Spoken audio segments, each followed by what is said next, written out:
दोस्तों ये कहानी एक ऐसे लड़के की है जिसने एक नहीं दो नहीं पूरे 64 बार लड़कियों के साथ भटाभट कर डाला और आखिरी में इसे भटाभट करते करते एक लड़की से प्यार हो जाता है। तो चलिए देखते हैं ये लौंडा अपने बॉस के साथ साथ कितनी लड़कियों से मजे लेता है और हमारे न्यूज चैनल को जरूर सब्सक्राइब करें। मूवी की स्टार्टिंग एक इलेक्ट्रॉनिक शॉप में जैमी नाम के एक लड़के के साथ होती है जो कि एक नंबर का लौंडियाबाज है और एक झटके में लौंडिया सेट कर लेता है और उनके साथ दबा दबा के संभोग करता है। एक दिन लौंडे की काम इच्छा की शक्ति जाग जाती है और वो अपने बॉस की बंदी से मजे लेने चला जाता है, यानी भटाभट। तभी उसका फोन नीचे गिर जाता है और उसके बंदे यानी बॉस के पास कॉल लग जाती है जहां वो उनकी सारी ऊ आह की आवाज सुन लेता है। वो सोचता है यहाँ मैं मुठ मारते मारते रह गया और इसने मेरी बंदी को पेल दिया, बाहर निकल तू। तभी उसका बॉस अंदर घुस के उसे बहुत मारता है। मार खाने के बाद भी जैमी एक लौंडिया को पटा के उसे अपना ठुकाई काट देता है जहां दोनों की लार ऐसे टपक रही थी जैसे अभी खोलकर बैठ जाएं। तभी उसका बॉस बोलता है 1.5 रैप्टे में मुत्ता फिरेगा, निकल जा यहाँ से। तो जैमी कहता है हाँ तू ही तो मारेगा काले सांड, और ये बोलकर वो भाग जाता है। जब जैमी घर आता है तो फैमिली में सबको पता लग जाता है कि जैमी को जॉब से निकाल दिया गया है। जहाँ उसका भाई बोलता है तू टेंशन मत ले, मैं तुझे जॉब दिलवाऊंगा। और अगले ही दिन उसकी ट्रेनिंग स्टार्ट हो जाती है जहाँ उसकी बॉस एक लड़की होती है और वहाँ भी जैमी अपनी बॉस से नैन मटक के करने लग जाता है और फाइनली उसे भी पटा लेता है जहाँ जैमी उसे भी पेल देता है। ट्रेनिंग के बाद जैमी अपने न्यू मैनेजर से मिलता है जो उसे बताता है कि तुम्हें डॉक्टर को कैसे मेडिसिन सेल करनी है। अगर तुम ज़्यादा सेल करोगे तो तुम्हारा प्रमोशन शिकागो में हो जाएगा। वो हॉस्पिटल जाकर बड़े बड़े डॉक्टरों से बात करते हैं ताकि कोई भी बड़ा डॉक्टर उनकी मेडिसिन को रिप्रेजेंट कर दे जिससे सभी लोग उस मेडिसिन को खरीद सके। लेकिन कोई भी डॉक्टर उस मेडिसिन को रिप्रेजेंट नहीं करता। जहां जैमी डॉक्टर से बात करने की बहुत कोशिश करता है लेकिन वो इतना बिजी होते हैं कि कोई उससे बात ही नहीं करता है और बिना परमिशन के अंदर वो जा नहीं सकता था, इसलिए वो वहाँ के रिसेप्शनिस्ट को पटा लेता है। जैमी कहता है तेरा पति नहीं आया तो हम तंबू गाड़ देंगे, तेरे पति का खड़ा ना हो तो याद रखना तेरा घोंसला फाड़ देंगे। ये सुनकर वो मुस्कुरा जाती है और कहती है कुंडी मत खड़काओ राजा, सीधा अंदर आओ राजा। जहाँ काली बसांड के जंगलों में आग लग जाती है। जैमी अंदर जाके अपनी मेडिसिन के सैंपल रख देता है और दूसरी मेडिसिन को उठाकर उसे कूड़े में डाल देता है। अगले दिन जैमी उन रिसेप्शन के लिए फूल लेके आता है और उनको पटा के मेडिसिन रख देता है। ऐसा करते करते वो उन रिसेप्शनिस्ट को भी बजा देता है। वहीं घर जाते टाइम जैमी को लिफ्ट में एक माल तोड़ लौंडिया मिलती है जिसे पटा के वो उसे भी बजा देता है, यानी भटाभट। एक दिन जैमी और उसका मैनेजर एक बार में जाते हैं जहाँ बड़े बड़े डॉक्टर्स आए थे। तो वहीं जैमी का बॉस बोलता है ये देखो ये डॉक्टर टॉप 10 की लिस्ट में आते हैं, अगर तुम इनको हमारी मेडिसिन दोगे ना तो दोस्त मौज आ जाएगी। ये सुनकर अगले दिन जैमी उन्हीं डॉक्टर में से एक डॉक्टर को लाखों का चेक देकर अपनी मेडिसिन का एडवर्टाइजमेंट करने को बोलता है जहाँ वो पैसा देकर मान जाता है और जैमी को अपने कैबिन में ले जाता है जहाँ पहले से डॉक्टर की एक पेशेंट होती है जिसका नाम मैमी होता है, जिसको एक पैकिंसन नाम की बीमारी होती है। दोस्तों इस बीमारी में एक समय पूरा शरीर काम करना बंद कर देता है। जहां जैमी मैमी को देखकर सोचता है ना तीर से ना तलवार से, तुझे तो मैं ही पेलूंगा जाने मन अपने बड़े हथियार से। वहीं मैमी जैमी को देखकर सोचती है ये तो मुझे बड़ा ठरकी लग रहा है, कहीं मुझे पटक के पेल ना दे। तभी मैमी डॉक्टर से बोलती है डॉक्टर साहब पता नहीं मेरी दूध की डेयरी में क्या हो रहा है, जरा देखोगे एक बार।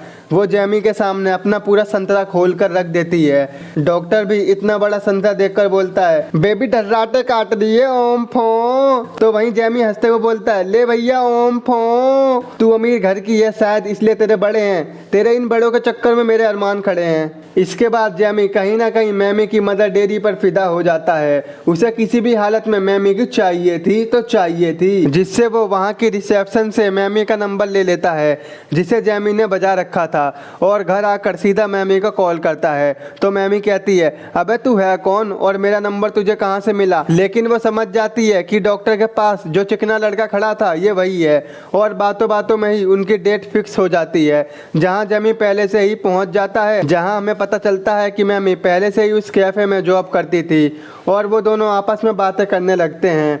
बातों बातों में जैमी मैमी से बैठे बैठे संभोग की बात करने लगता है जिससे मैमी और जैमी इतने गर्म हो जाते हैं कि वो कपड़े फाड़ फाड़ के चिपटा चिपटी इतना हार्ड स्टार्ट भटाभट भटाभट भटाभट करते रहते हैं कि पूछो ही मत यार, तुम भी इस संभोग को देखकर टन्न हो जाओगे। इसके बाद से तो कभी वो उसके घर तो कभी वो उसके घर, बस भटाभट भटाभट चलता ही रहता है। अगले दिन जैमी फिर से वही मेडिसिन डस्टबिन में फेंक रहा होता है, तभी वहाँ पर एक डॉक्टर आता है और उसे दबा के मारता है। दरअसल दोस्तों जैमी जिस मेडिसिन को फेंकता था वो डॉक्टर उसी मेडिसिन का मालिक था और कहता है सुधर जा वरना बीच में से फाड़ दूंगा। ये कहकर वो चला जाता है। उसी रात एक पार्टी होती है जिसमें मैमी जाता है और उसी पार्टी में वो मेडिसिन वाला ओनर भी आया था, जहां उसे पता चलता है कि जैमी का मैमी से चक्कर यानी अफेयर चल रहा है, जिससे उन दोनों में बहस हो जाती है क्योंकि वो उसका एक्स था। वो कहता है तुम मैमी से दूर रहो, वो बिल्कुल अच्छी नहीं है। लेकिन ये सुनकर उसे बिल्कुल अच्छा नहीं लगता है। वो अगले ही दिन मैमी के पास जाता है जहां वो 2 दिन के लिए बाहर जा रही थी। जैमी उससे बात करने की कोशिश करता है तो वो कहती है मेरा पीछा छोड़ दे यार, मैं तेरे लायक नहीं हूँ, और ये बोलकर वो चली जाती है। 2 दिन बाद जब वो वापस आती है तो जैमी को वहीं खड़ा देखती है। तो मैमी जैमी से बोलती है तुम 2 दिन से यहीं थे ना? तो जैमी कहता है जान मैं तुमसे बहुत प्यार करने लगा हूँ, मैं तुम्हारे बगैर नहीं रह सकता। और यहीं से इनकी लव स्टोरी चालू हो जाती है। वो दोनों ज्यादा से ज्यादा टाइम एक दूसरे के साथ बिताने लगे थे। अब तो जैमी ने एक न्यू अचीवमेंट हासिल कर ली थी और उसका प्रमोशन हो जाता है। इसी खुशी में वो वहाँ पर पार्टी रखता है जहाँ जैमी को कितनी लड़कियाँ देने के लिए तैयार हो जाती हैं, लेकिन जैमी उनमें से किसी को घंटा भाव नहीं देता और भागते हुए घर चला जाता है, जहां साफ साफ पता चलता है कि ये एक दूसरे से कितना प्यार करते हैं। इसके बाद हम देखते हैं कि मैमी की हालत दिन पे दिन बिगड़ती जा रही थी, जिससे वो काफ़ी ज़्यादा डिप्रेशन में जाने लगती है। एक दिन मैमी को चिढ़ मचती है और वो जैमी से लड़ाई करने लगती है। वो कहती है तुम अपनी लाइफ जियो ना यार, मेरे पीछे क्यों पड़े हो? तो जैमी कहता है आज नहीं तो कल तुम्हें भी सिसकी आएगी, जब मैं नहीं ठोकूंगा तो जाने मन तुम्हें भी हिचकी आएगी। तो उससे डर के मैमी कहती है मोहब्बत में जबरदस्ती अच्छी नहीं होती, तुम्हारा जब भी दिल करे तो आ जाना जान, तभी खोल कर रख दूंगी अपनी दुकान। तो जैमी कहता है वक्त नहीं अब रोने का, वक्त है बच्चा होने का, तब क्यों नहीं रोई थी? तो मैमी कहती है बिल्कुल दर्द नहीं हुआ था। तो जैमी कहता है फिर क्यों कस के पकड़ लेती थी? जब तो बड़ा चिपक चिपक कर सोती थी, जब किया है तो भरो, तब तो बड़ा कहती थी और करो और करो। और ये बोलकर वो वहां से चला जाता है। वहीं मैमी बहुत रोती है, लेकिन बंदे को तो प्यार था, वो वापस आकर उसे संभाल लेता है। अगले दिन जैमी मैमी को एक कॉन्फ्रेंस में लेके जाता है जहां पर वो सभी लोग आए थे जिसको मैमी वाली बीमारी थी। तभी जैमी को वहां पर एक बुढ़ा मिलता है। वो कहता है तुम किसके साथ आए हो बेटा? तो वो कहता है मैं तो अपनी बंदी के साथ आया हूँ। तो बुढ़ा कहता है बेटा बंदी है ना, लुगाई तो नहीं है ना? बंदी है तो छोड़ दो वरना आगे बहुत दिक्कत हो जाएगी तुझे, इस बीमारी का कोई इलाज नहीं है, मैं तो तेरी भलाई के लिए बोल रहा हूँ।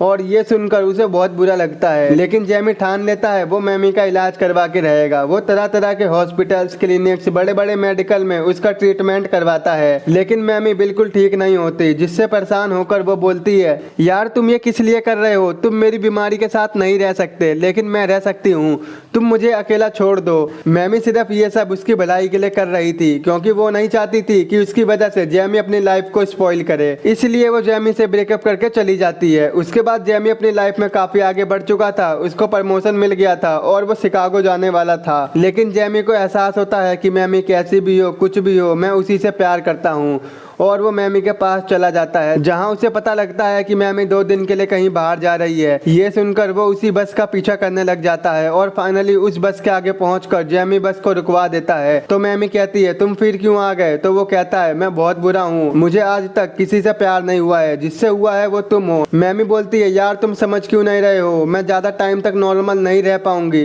तो जैमी कहता है चाहे तुम ठीक हो या ना हो, तुम जैसी भी हो मेरी प्यारी सी जान हो, मैं तुम्हारा साथ हमेशा दूंगा। और वो एक दूसरे को एक्सेप्ट करके एक साथ रहने लगते हैं और यही मूवी का एंड हो जाता है। दोस्तों इस मूवी का नाम लव एंड अदर ड्रग्स है, जो कि साल 2010 में रिलीज की गई थी। और अभी तक आपने हमें इंस्टाग्राम और फेसबुक पर फॉलो नहीं किया है तो कर सकते हो, लिंक आपको नीचे डिस्क्रिप्शन में मिल जाएगा। आई होप आपको मेरा एक्सप्लेन पसंद आया होगा, तो आज ही हमारे चैनल को सब्सक्राइब, वीडियो को लाइक और शेयर जरूर कर देना यार। तो मिलते हैं आपसे ऐसी नेक्स्ट वीडियो में।